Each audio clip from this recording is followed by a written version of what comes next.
ও পিঁপড়া।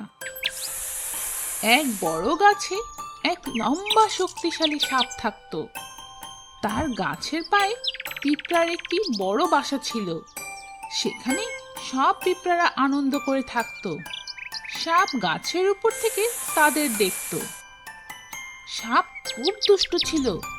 যখনই সে শিকার করতে বের হতো, ইচ্ছে করেই তার লেজ দিয়ে পিঁপড়েদের বাসা ভেঙে দিত।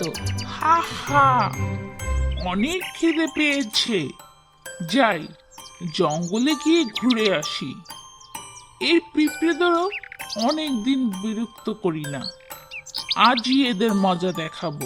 সাবধান বন্ধুরা, দেখো সাপ এদিকেই আসছে, নিজেদের বাঁচাও। এই সাপ অনেক বিরক্ত করে, যখনই গাছ থেকে নামে আমাদের বাসার ক্ষতি করে। আর দেখতে দেখতে আমাদের পরিশ্রম নষ্ট হয়ে যায়। আমাদের কিছু করতে হবে। হ্যাঁ, কিন্তু কি? আমি এই সাপকে শাস্তি দেওয়ার উপায় বের করেছি। কি উপায়?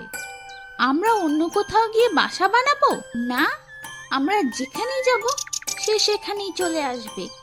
আমাদের একে শাস্তি দেওয়ার জন্য অন্য কিছু করতে হবে। আমাকে ভাবতে দাও।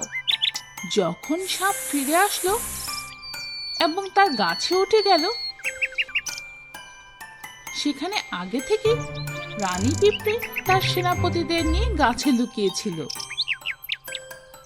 যখনই সাপ একটু আরাম করতে লাগলো এবং তার চোখ খুলল, তখনই পিঁপড়ে লাল মরিচ নিয়ে সাপের ওপর হামলা করলো। আরে বাঁচাও বাঁচাও, এটা কি হলো? আরে বাঁচাও বাঁচাও, এটা কি? আমার চোখ এত জ্বলছে কেন? আমি কিচ্ছু দেখতে পাচ্ছি না কেন?